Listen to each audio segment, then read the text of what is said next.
Good morning, guys. Let me show you my different colors of Thanksgiving cacti. They are early blooming, guys. For me, at least. They love this location in here.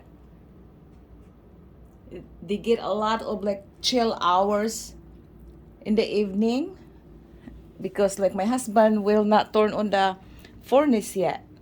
So, and they appreciate the change of temperature from morning temperature and the evening temperature.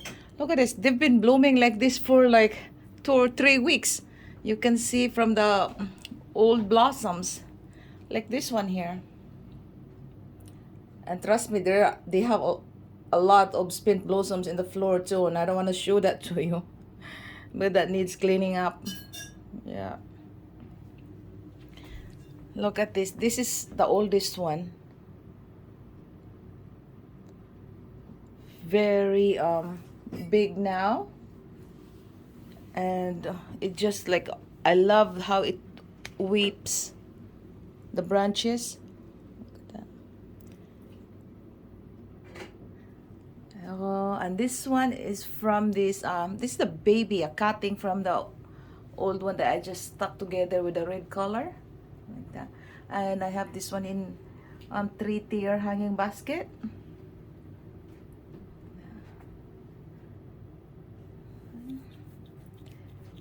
I just love the groupings in here of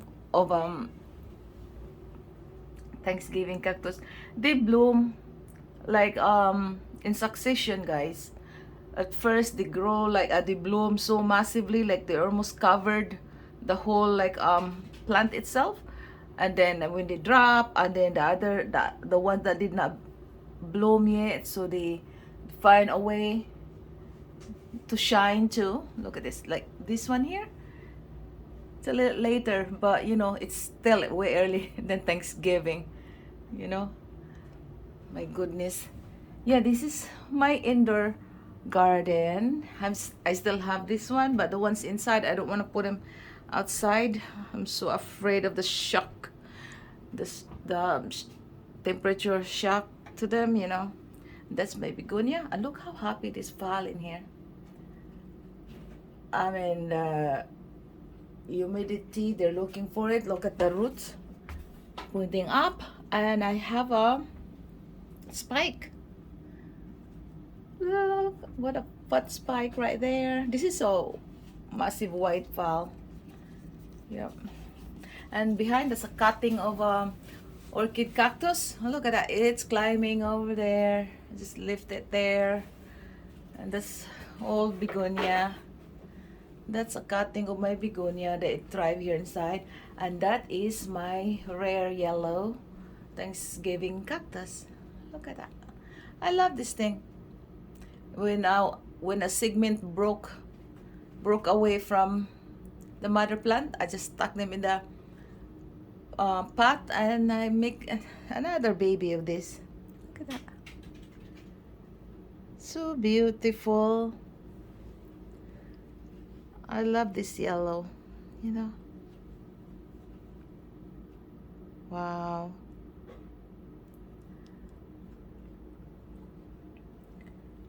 And I have another orchid cactus in there. It hasn't bloomed yet. I got it from Luigi's.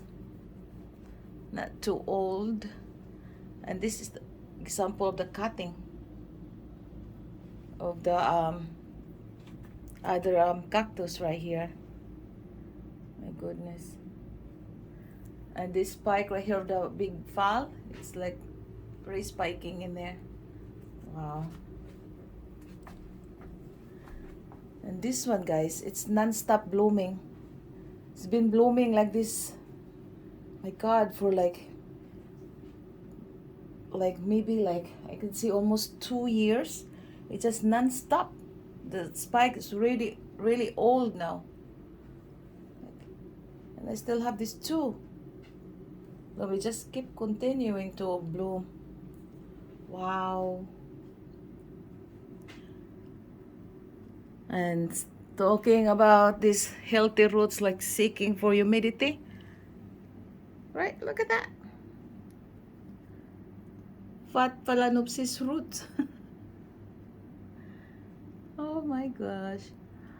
And my clavia right there. Miniata. Oh my god. It keeps putting up new pops. Pretty soon I'm gonna have to either divide it or move it to a bigger pot. Oh my.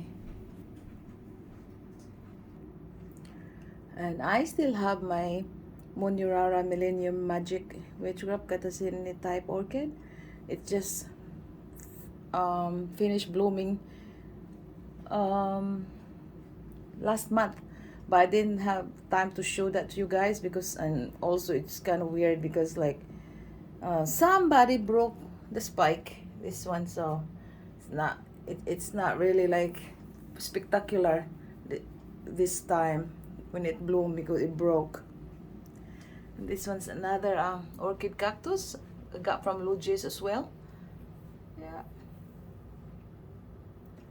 And that's my Pragmophidium right there, still alive, putting a lot of new babies. Yeah. My African violets. Yeah. I still have a few of them. I grow them from my own leaves. There, here and there, you know, going going like that.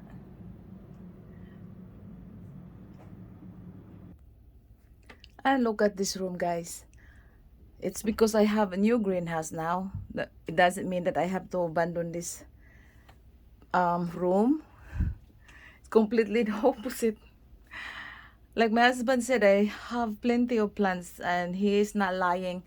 And it's really hard to argue with him when the evidence shows like this. I have variety of, you know, plants, collection of plants, guys. Can't help it. Just love seeing them.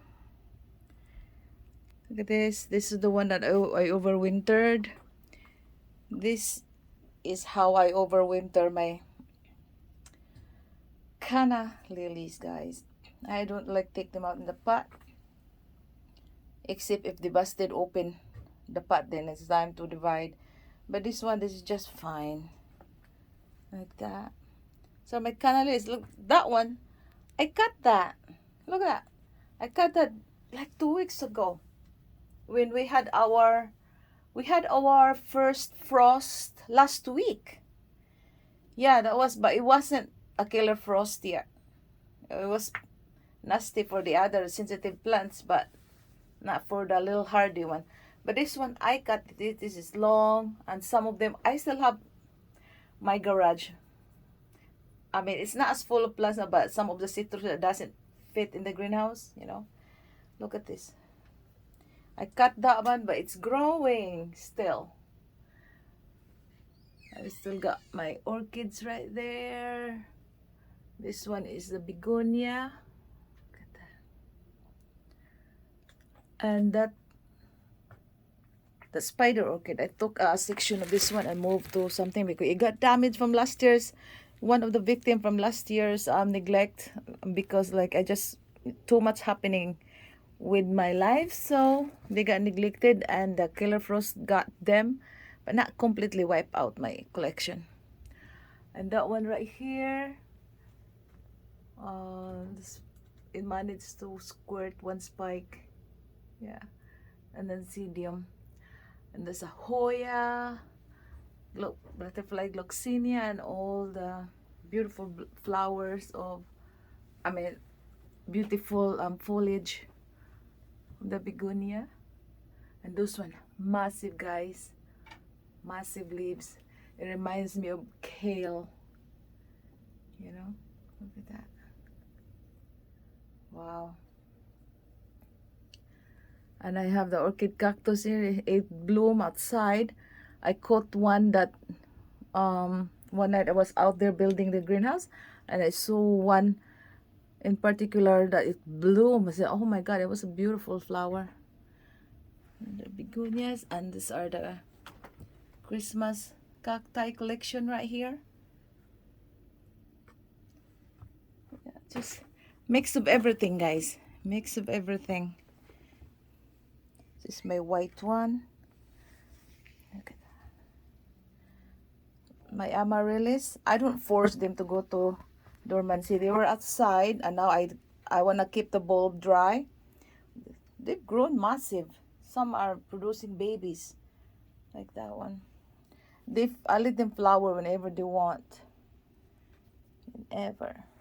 And this one, last time you saw this baby, it was inside the greenhouse. But my husband, he wants to change the inside of the greenhouse outside. And this one, I cut this. This is a ginger, and the other one is a turmeric. Cut this, guys.